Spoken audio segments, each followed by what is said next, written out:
नमस्कार मंडळी. मागच्या रविवारी आमच्या सोसायटी मेंबर्सची पिकनिक ठरली होती एक दिवसाची. सज्जनगड आणि चाफळ हे ठिकाण ठरले होते. निघताना आम्ही इथूनच इडली चटणीचा नाश्ता घेऊन गेलो होतो, जो आम्ही ऑर्डर देऊन बनवून घेतलेला होता. साधारण 2.5 ते 2.25 तासानंतर आम्ही सज्जनगडावर पोचलो. प्रतापगडाच्या पायथ्यापासून सह्याद्रीची एक उपरांग शंभू महादेव या नावाने पूर्वेकडे जाते. या रांगेचे 3 फाटे फुटतात. त्यापैकी एका रांगेवर समर्थ रामदासांच्या पादस्पर्शाने पावन झालेल्या सज्जनगड किंवा परळीचा किल्ला वसलेला आहे. सातारा शहराच्या अवघ्या 10 किलोमीटर अंतरावर उरमोडी किंवा उर्वशी नदीच्या खोऱ्यात हा दुर्ग उभा आहे. या किल्ल्याची उभारणी शिलाहार राजा भोज याने 11व्या शतकात केली. शिवाजी महाराजांनी 1673 साली हा किल्ला आदिलशाहकडून जिंकून घेतला. महाराजांच्या विनंतीवरून समर्थ रामदास स्वामी गडावर कायमचे वास्तव्यासाठी आले आणि या किल्ल्याचे नाव सज्जनगड असे झाले.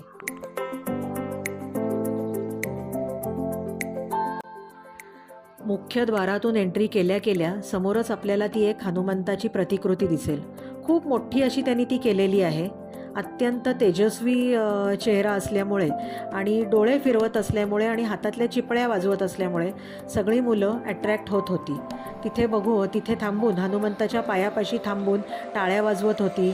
मारुती बाप्पा मारुती बाप्पा असंही चाललेलं होतं लहान मुलांचं. ती खूप बघण्यासारखी होती. दुपारी 12 वाजता मंदिराचा महाप्रसाद सुरू झाला. सिक्युरिटीने सगळ्यांना एका लाईनीत उभं केलं. अत्यंत शिस्तबद्ध अशी ही लाईन चाललेली होती. कुठेही धक्काबुक्की नाही, घाई गडबड नाही किंवा ढकलाढकली नाही.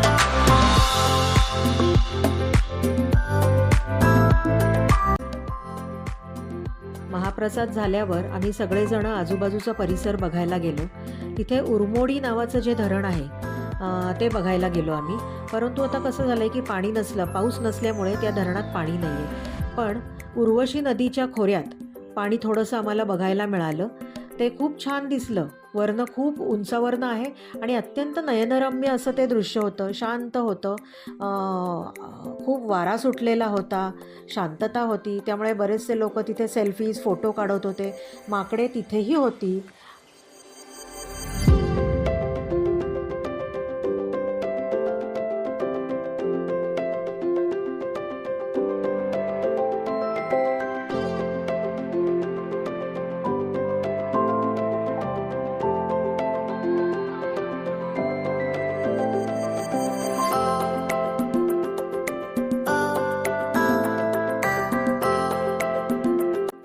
सज्जनगड सोडला आणि आम्ही चाफळला गेलो. चाफळला पोचेपर्यंत आम्हाला पाऊण तास तरी लागलाच.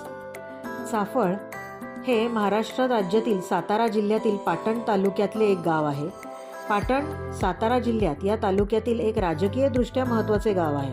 चाफळ हे मांड नदीच्या उत्तर तीरावर वसले आहे. याच्या 4ही बाजूंनी सह्याद्रीच्या पर्वतरांगा दिसतात. समर्थ रामदासांच्या जीवनकार्यात चाफळचे महत्त्व फार मोठे आहे. चाफेश्वर महादेव नावाचे मंदिर गावात असल्याने गावाला चाफळ हे नाव पडले. चाफळला श्री समर्थ रामदास स्वामींनी स्थापलेले राम मंदिर आहे आणि 2 मारुतीची मंदिरे आहेत. तेथील प्रताप मारुतीचे मंदिर हे श्रीराम मंदिरासमोर असून दास मारुतीचे मंदिर हे श्रीराम मंदिराच्या मागच्या बाजूला आहे.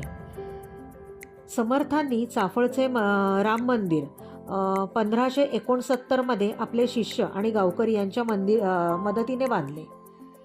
राम मंदिरासाठी श्री छत्रपती शिवाजी महाराजांनी देखील दानधर्म केला होता असे गावकऱ्यांनी आम्हाला सांगितले. आणि प्रभू रामचंद्रांनी दिलेल्या दृष्टांताप्रमाणे चाफळपासून जवळच असलेल्या अंगापूरच्या डोहात रामाची मूर्ती समर्थांना सापडली. त्यांनी ती काढली आणि तिथे ती देवळात स्थापन केली.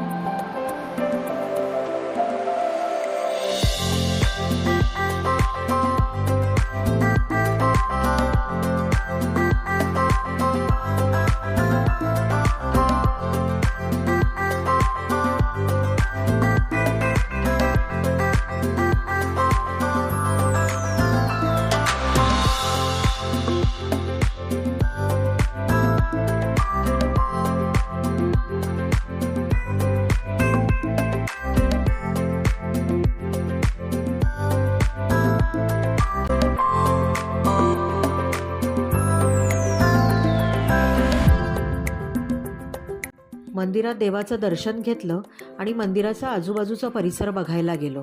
मंदिराच्या बरोबर मागच्या बाजूला एक खोलीसारखी एक जागा होती. तिथे असं खोलवर खणल्यासारखं काहीतरी होतं. तिथे बघितलं तर खाली खोलवर पायऱ्या होत्या. त्या पायऱ्यानंतर आम्हाला असं कळलं की समर्थ रामदास स्वामी आणि शिवाजी महाराज हे तिथे खाली गुप्त बैठका करत असत. तोही परिसर मी तुम्हाला दाखवते. अत्यंत अंधार असं ते ठिकाण होतं. मोबाईलच्या प्रकाशात आम्हाला खाली जायला लागलं. खाली काहीही नाही आहे, परंतु अत्यंत स्वच्छ आणि फरशा वगैरे टाकलेले आहे. पण खूप अंधार असल्यामुळे आणि एका वेळेला फक्त 4 माणसं तिथे खाली उतरून जाऊ शकत होती.